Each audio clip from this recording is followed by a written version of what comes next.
నెల్లూరు జిల్లా డాబాల్లో మద్యం అమ్మకాలు విచ్చలవిడిగా జరుగుతున్నాయి. ప్రతి డాబా ఒక బెల్ట్ షాపుగా మారింది.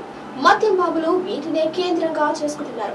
మద్యం షాపుల్లో తాగనివ్వకపోవటం, డాబాల్లో మద్యం పెరగడంతో మద్యం తాగేవారు దీన్నే అడ్డాగా మార్చుకున్నారు.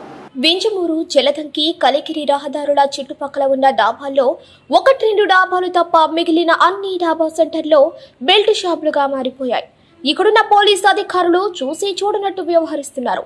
రాత్రిపూట ఈ ప్రాంతంలోనే మద్యం సేవించి కొందరు దొంగలు హల్చల్ చేస్తున్నట్లు తెలుస్తోంది. ఇటీవల కాలంలో జిల్లా ఎస్పీ తిరుమలేశ్వరరెడ్డి వెంకటాచలం, మనుపూరు డాబాలు సందర్శించారు. ఇక్కడ మద్యం బాటిళ్ల జాడ కనిపించలేదు. జిల్లా ఎస్పీ కలికిరి, వింజమూరు, జలదంకి మండలాల వైపు కూడా చూడాలని స్థానికులు కోరుకుంటున్నారు.